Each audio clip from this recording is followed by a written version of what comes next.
Salam sejahtera buat kita semua. Puji Tuhan, kita boleh kembali dalam YouTube channel Revival of Worship ya, dan dalam konten kita yaitu tentang case study. Dan saat ini kita mau bahas sebuah hal yang selalu jadi polemik dan hal yang menarik, yaitu gereja mana yang lebih baik. Wow, tentunya kita semua, apalagi di Indonesia ini, ada lebih dari ratusan gereja, begitu banyak denominasi gereja ya.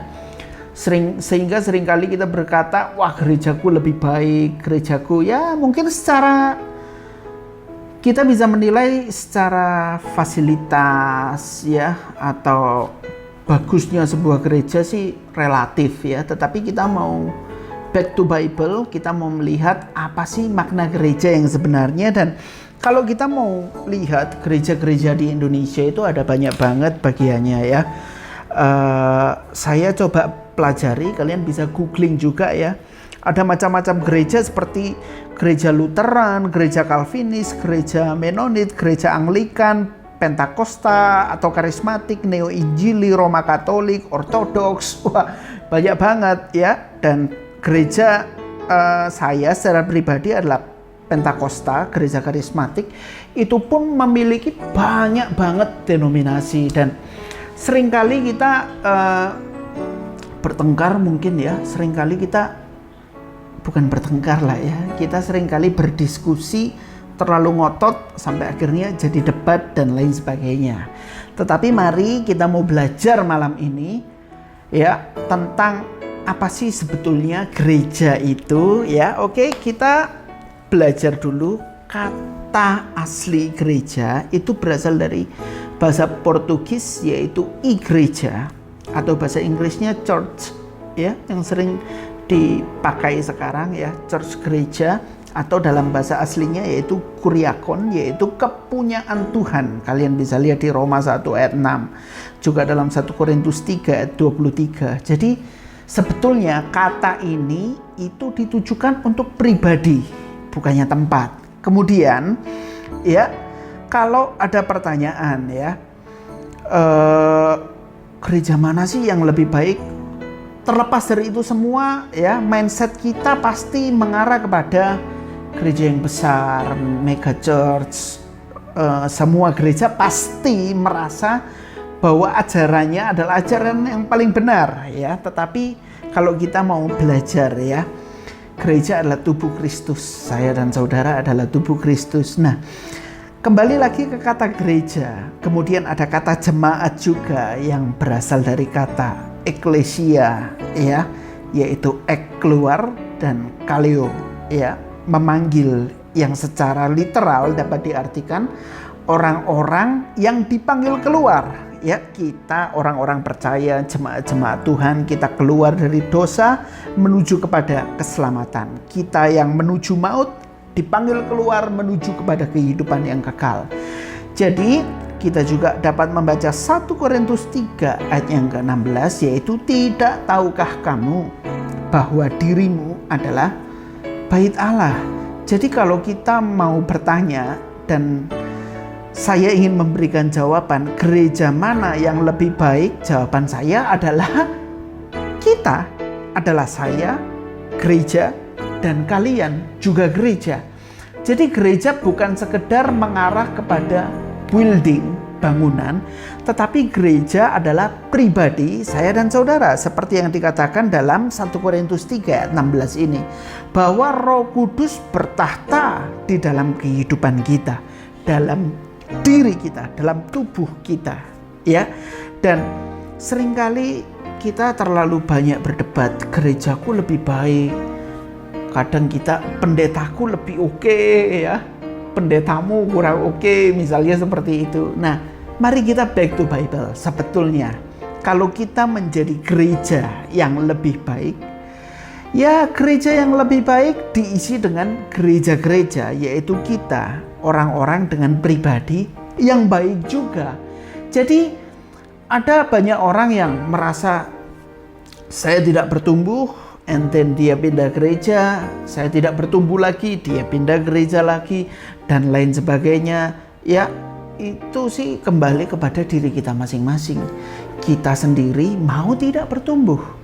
Ya, kita mau tidak, seperti misalnya kita ingin menyekolahkan anak-anak kita, ya kan?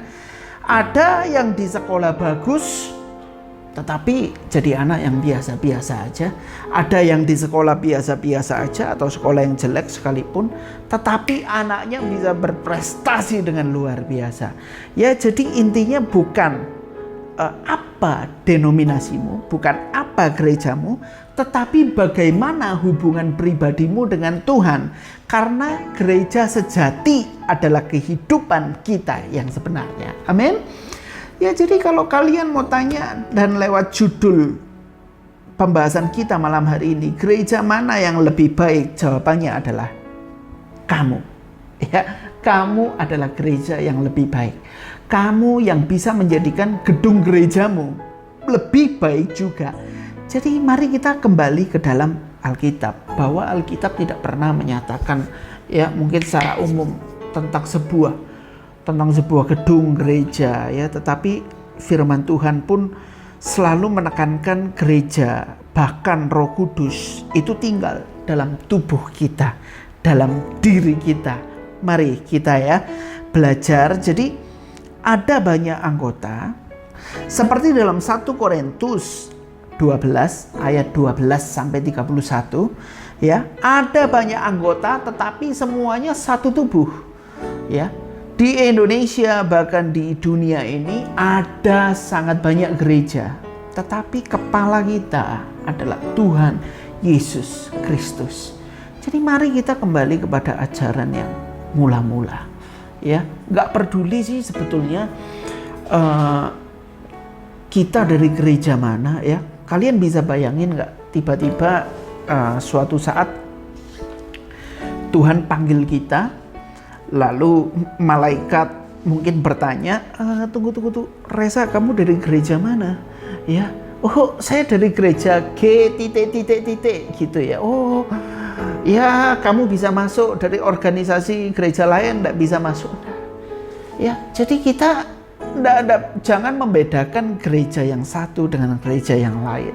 Ya, kita seringkali, wah saya kalau penyembahan di gereja ini keren banget sampai nangis-nangis, aduh. Ya, alat musiknya lengkap. Nggak masalah kalau gereja bisa memiliki fasilitas seperti itu.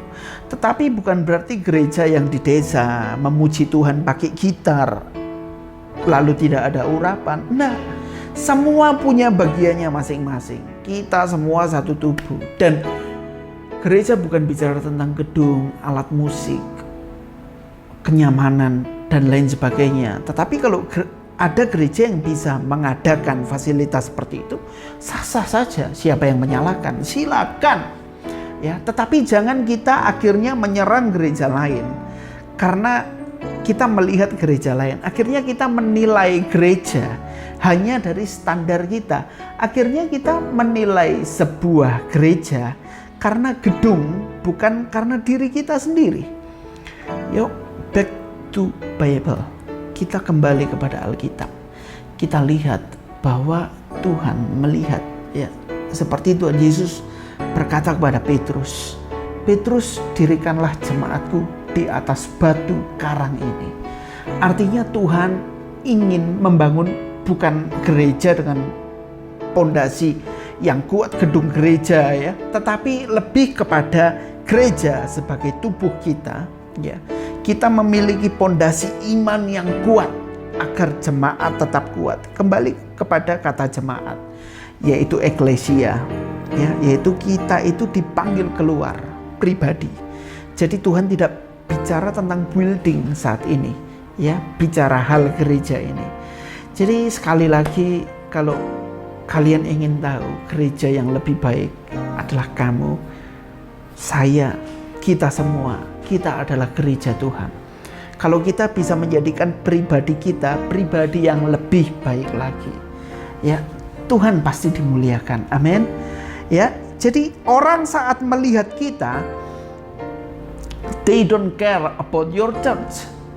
Saat orang melihat kalian pakai kalung salib, mereka melihat kalian pakai anting salib, ya. Orang di luar nggak ngerti denominasi gereja, orang yang bukan Kristen, mereka nggak peduli tentang gerejamu.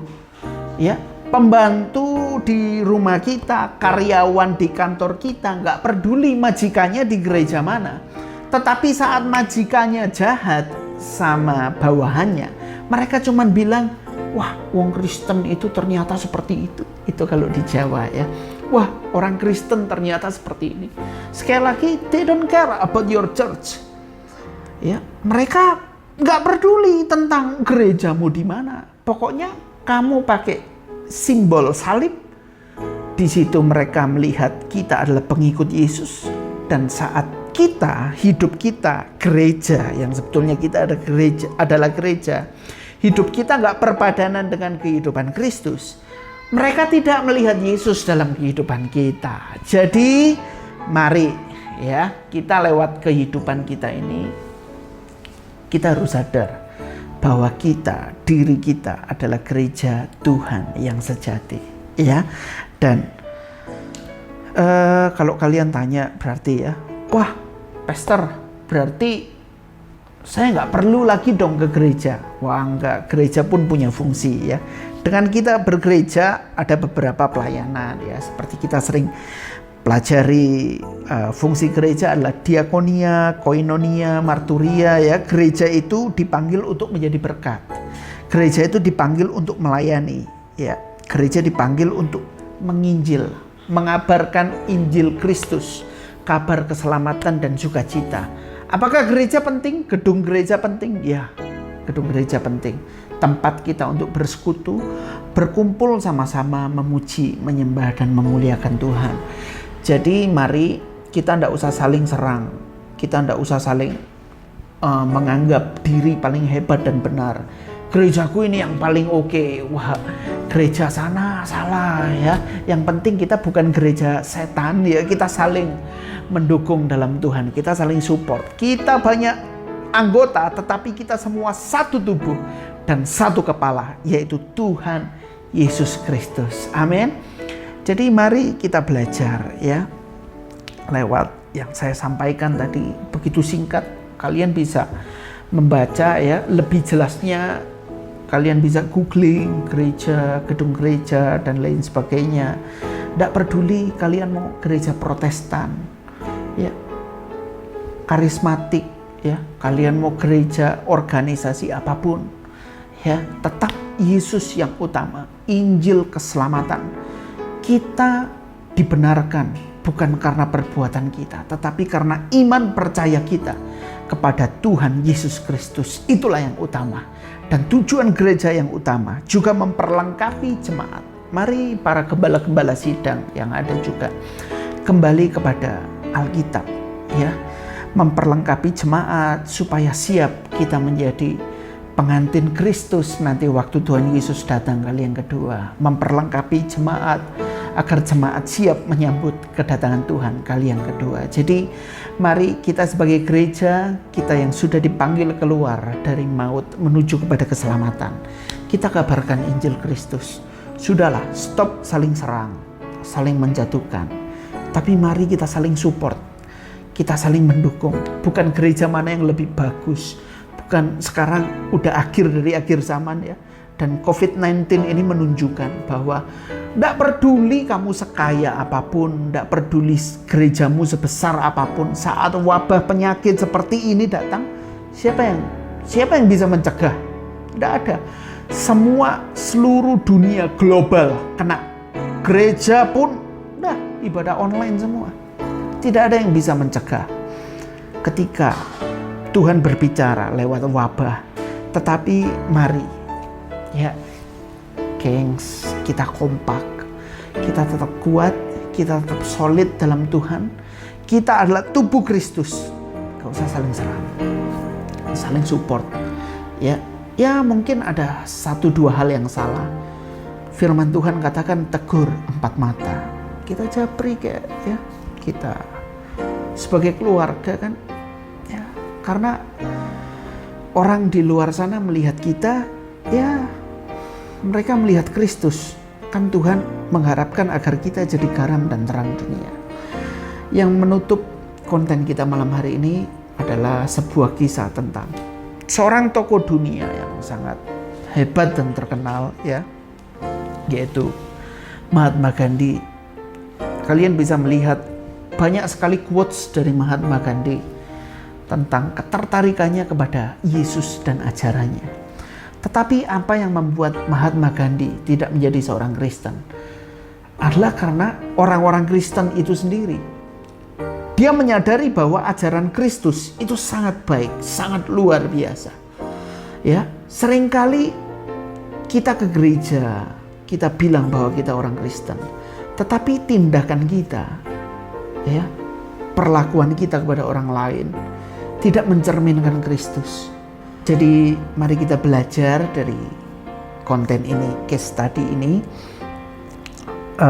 Bukan lagi kita berbicara tentang gereja siapa yang lebih baik, karena kita tahu jawabannya adalah saya, saudara, kita semua, kita adalah gereja yang baik, yang lebih baik. Bukan gedung gereja, ya, tetapi diri kita adalah bait Roh Kudus.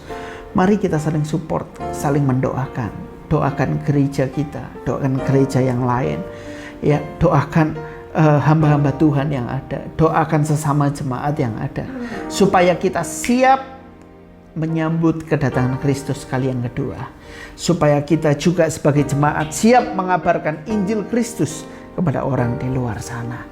Demikian, ya, bagi kalian yang ingin membahas konten kasus-kasus tentang iman dan kasus kekristenan lainnya, kalian bisa komen di bawah, ya. Jangan lupa like, subscribe, dan share konten ini. Tuhan Yesus memberkati.